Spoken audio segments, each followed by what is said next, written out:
के डिस्क्रिप्शन में हमने आप सभी को आधार कार्ड की जो ऑफिशियल वेबसाइट है उसका जो लिंक है दे रखा है। क्लिक करोगे तो आप इसी वेबसाइट पर आ जाओगे। तो सबसे पहले तो जो पॉपअप है हम क्लोज कर देंगे। इसके बाद में यहाँ पर मेनू का जो सेक्शन दिया गया है माई आधार, इस पर क्लिक करेंगे और अपडेट योर आधार के सेक्शन में पहला जो ऑप्शन मिलता है डॉक्यूमेंट अपडेट का, हमें इसी का सिलेक्शन करना है। अब हमारे सामने एक लॉगिन पेज आ जाता है जहां पर आप सभी को आधार के थ्रू इस पोर्टल को लॉगिन करना है, जिसके बाद में आप अपने आधार कार्ड में डॉक्यूमेंट अपडेट करने की ज़रूरत होगी तो चेक कर पाओगे, अपडेट भी यहीं से कर पाओगे।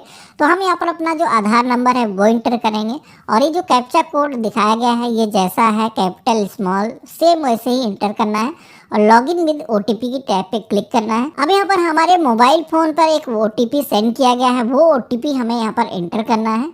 देन यहाँ पर लॉगिन की टैब पे क्लिक कर देना है। तो इस तरीके से आप देखोगे कि हम इस पोर्टल के अंदर लॉगिन हो चुके हैं। यहाँ से आप देखोगे कि अपना जो आधार कार्ड में डॉक्यूमेंट अपडेट है वो इजीली फ्री में ही कर सकते हो।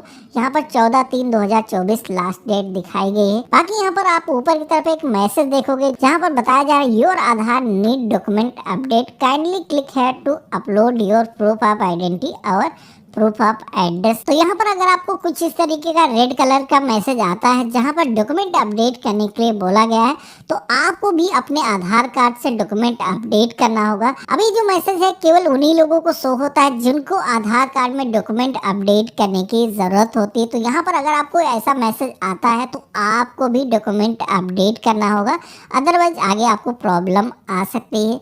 तो यहाँ पर ये जो मैसेज है उन्हीं लोगों को आता है जिनका जो आधार कार्ड है काफ़ी पहले इशू किया गया है, उन्होंने अपने आधार कार्ड में कोई भी करेक्शन नहीं कराया, यानी कि जब से जारी हुआ उनका आधार उसके बाद में उन्होंने अपने आधार कार्ड में कोई चेंजेस नहीं किए और उनको चेंजेस करने की ज़रूरत भी नहीं हुई है। जैसे कि कहीं पर भी अगर हम ट्रांसफ़र करते हैं दूसरी लोकेशन पर जाए तो वहाँ पर हमें अपने जो आधार कार्ड में एड्रेस अपडेट करने की ज़रूरत होती है, जैसे कि साथ ही साथ हमारा जो आधार कार्ड है उसमें डॉक्यूमेंट भी अपडेट हो जाते हैं। इस तरीके से उसकी जो केवाईसी है वो हो जाती है। लेकिन यहाँ पर एक ही रीज़न नहीं है कि पिछले 10 साल पहले आपका बना है तभी आपको अपडेट करना है।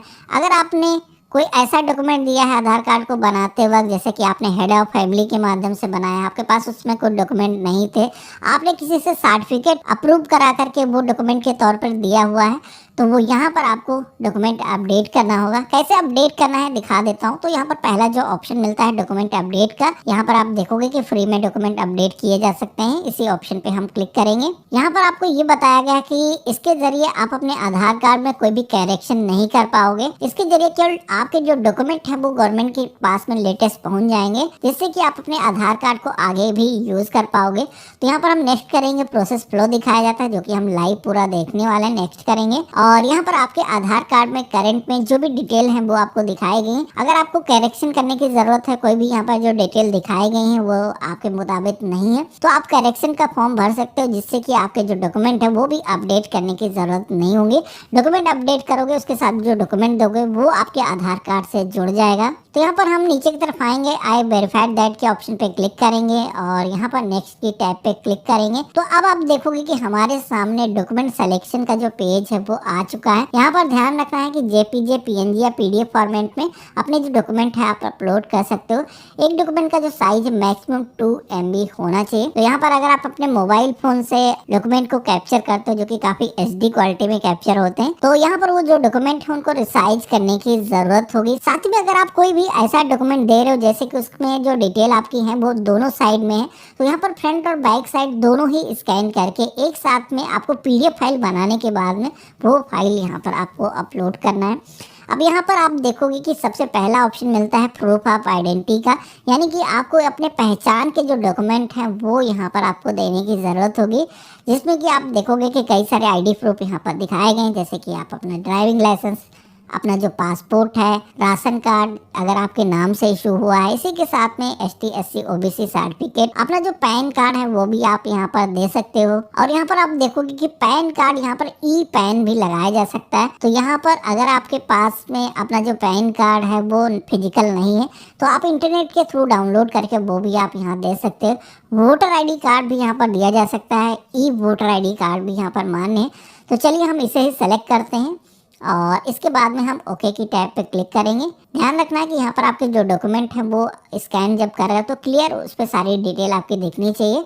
व्यू डिटेल अपलोड के ऑप्शन पे क्लिक करना है। यहाँ पर कंटिन्यू टू अपलोड के ऑप्शन पे क्लिक करना है। यहाँ पर आपको अपने जो ओरिजिनल डॉक्यूमेंट है वही अपलोड करना है, जेरॉक्स कॉपी आपको अपलोड नहीं करना है। तो इस तरीके से हम अपने जो डॉक्यूमेंट है वो सेलेक्ट करेंगे और ओपन की टैब पे क्लिक करेंगे। तो यहाँ पर आप देखोगे कि हमारे जो डॉक्यूमेंट है वो सक्सेसफुली अपलोड हो चुके हैं। कुछ इस तरीके से ग्रीन कलर की जो बार है वो आ जाती है। इसी के साथ में नीचे की तरफ आप आओगे तो अब आप देखोगे कि पहले हमने यहाँ पर प्रूफ ऑफ आइडेंटिटी अपलोड किया है, दूसरा यहाँ पर प्रूफ ऑफ एड्रेस का भी सेक्शन दिया गया है। अब ऐसा जरूरी नहीं है कि आपको दोनों ही डॉक्यूमेंट अपलोड करना है। अगर एक भी अपलोड कर देते हो तो उसके जरिए भी आपका जो काम है वो हो सकता है, लेकिन अगर आपके पास दोनों ही डॉक्यूमेंट मौजूद हैं तो मैं आपको यही कहूंगा कि दोनों ही डॉक्यूमेंट साथ ही के साथ अपलोड कर लो। तो सेकंड डॉक्यूमेंट पे अगर आप क्लिक करोगे तो यहाँ पर एड्रेस प्रूफ का एक प्रूफ आपको देना होगा, जिसमें कि अगर आपका इलेक्ट्रिसिटी बिल है, गैस कनेक्शन का बिल है, इसी के साथ में अगर आपका पासपोर्ट बना है, राशन कार्ड बना है, या फिर आप अपना प्रॉपर्टी टैक्स जमा करते हो, रेंट एग्रीमेंट है, तो वो भी आप यहाँ पर दे सकते हो।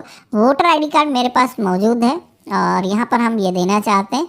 वोटर आईडी कार्ड ई आप भी दे सकते हैं, यानी कि इंटरनेट के थ्रू डाउनलोड किया हुआ वो भी यहाँ पर दिया जा सकता है। तो यहाँ पर जितने भी डॉक्यूमेंट हैं उनकी एक लिस्ट मैंने वीडियो के डिस्क्रिप्शन में दे रखी है, जिसमें आप पहले से चेक कर सकते हो कि कौन कौन डॉक्यूमेंट से हम अपने आधार कार्ड में अपने जो डॉक्यूमेंट है वो अपडेट कर सकते हैं। इनको एक बार चेकआउट कर सकते हो। बाकी यहाँ पर हम ओके की टैब पे क्लिक करेंगे और यहाँ पर कंटिन्यू टू अपलोड के ऑप्शन पे क्लिक करना है, डॉक्यूमेंट सेलेक्ट करना है और इसके बाद में ओपन के ऑप्शन पे क्लिक करोगे तो यहाँ पर आप देखोगे कि हमारा जो एड्रेस प्रूफ है वो भी अपलोड हो चुका है। यहाँ पर आपको एक क्लिक करने का ऑप्शन मिलता है, I hear bye give my consent, इस ऑप्शन पे क्लिक करना है। अब नेक्स्ट की टैब पे हम जैसे ही क्लिक करेंगे तो हमारे सामने एक पॉपअप आ जाता है, जहाँ पर हमें बताया जाता है कि यहाँ पर जो भी डॉक्यूमेंट हम दे रहे हैं उन पे एक चीज आपको ध्यान रखना है कि आपका नेम या फिर एड्रेस एग्जैक्टली मैच करना चाहिए। अब ऐसा नहीं है कि आपका उस पर कोई डिफरेंट एड्रेस है, आपके आधार कार्ड पर कुछ अलग एड्रेस है, तो यहाँ पर करेक्शन नहीं हो रहा, केवल आपको उस पते के साथ देने हैं, क्योंकि आधार काफी पहले बनाए गए थे और आज की डेट तक आप उस आईडी को हर जगह पर यूज करते हो, चाहे बैंक खाता खोलना हो या फिर कहीं पर केवाईसी कराना हो। तो इसलिए गवर्नमेंट ये जानना चाहती है कि आप भी जो भी आधार कार्ड पर अभी डिटेल मौजूद है उसी पते पर निवास कर रहे हो, आपका जो नेम है वही है। तो यहाँ पर हम ओके करेंगे तो अगला पेज हमारे सामने आता है, जिसमें कि आप देखोगे कि यहाँ पर अपने आधार कार्ड में हम जो डॉक्यूमेंट अपडेट कर रहे हैं उसकी एक फीस होती है, जो कि अभी ऑफकोर्स फ्री है। इसमें आपको अभी कोई पेमेंट करने की जरूरत नहीं है, लेकिन 14/3/2024 तक के फ्री है। हो सकता है गवर्नमेंट आगे इस डेट को बढ़ा दे तो अपडेटेड डेट आपको पोर्टल पर दिख जाएगी। बाकी मेरे केस में अभी फ्री में ही डॉक्यूमेंट अपडेट हो रहे हैं। हम नेक्स्ट करेंगे तो यहाँ पर आप देखोगे कि बिना कोई फीस का पेमेंट किए हमारे सामने हमारी जो रिसिप्ट है वो जनरेट होकर के आ चुकी है। यहाँ पर आप सभी को डाउनलोड एक्नॉलेजमेंट का ऑप्शन दिया गया है, इस पर क्लिक करके आप ये जो स्लिप जनरेट हुई है इसको डाउनलोड कर सकते हो, जिसपे कि आप देखोगे कि आपका जो आधार नंबर है वो मेंशन किया गया है, एक SRN नंबर दिया गया है, सर्विस रिक्वेस्ट नंबर आपको दिया गया है। इसके जरिए आप अपना जो आधार कार्ड में डॉक्यूमेंट आपने अपडेट किए हैं वो डॉक्यूमेंट आपके अपडेटेड हुए हैं या नहीं हुए, कोई इशू तो नहीं है। इसको अगर आपको चेक करना है तो SRN नंबर को आप इंटर करके ट्रैक स्टेटस के ऑप्शन पे क्लिक करके आप चेक कर सकते हो। बाकी इसका आसान सा तरीका ये भी है कि आप पोर्टल पर दोबारा से लॉगिन करोगे तो यहाँ पर आप सभी लोग डैशबोर्ड पर ही देखोगे कि नीचे की तरफ आओगे तो यहाँ पर रिक्वेस्ट का एक टैब दिया गया है, जिसके अंदर आपने जितनी भी सर्विस की रिक्वेस्ट दी होगी वो सारी